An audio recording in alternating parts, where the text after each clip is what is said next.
L'Hermione est encore amarrée au bassin des Chalutiers à La Rochelle, mais les manœuvres ont déjà débuté. Temporaire et reprendre le câble pointe. Ce matin, l'équipage installe la grand voile. Ils seront 80 à embarquer dans une semaine direction les Canaries, puis la côte est des États-Unis début juin, avec une réplique quasi exacte du bateau de Lafayette de 1780. Parmi l'équipage, Jeanne, originaire d'Esnay, elle fait partie de la cinquantaine de volontaires bénévoles.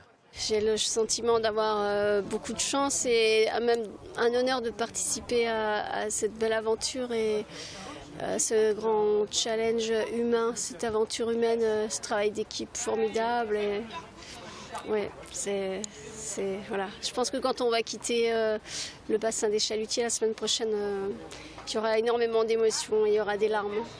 Parmi l'équipage également, Alix, originaire de Poiroux. Elle qui est habituée à cuisiner sur des bateaux sera chargée de préparer les repas pour 80 personnes chaque jour.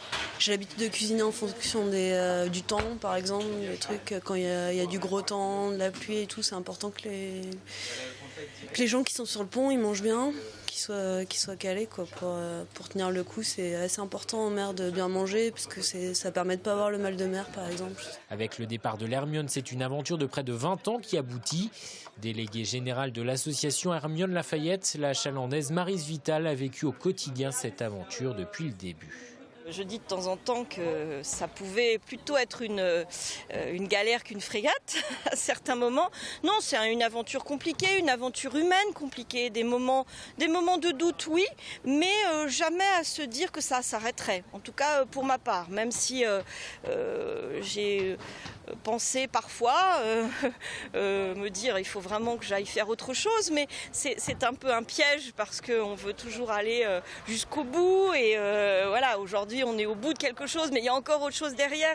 L'aventure de l'Hermione va continuer. Après une dizaine d'escales du côté de Philadelphie, New York et Boston, la frégate reviendra en France au mois d'août, d'abord à Brest, puis à Rochefort.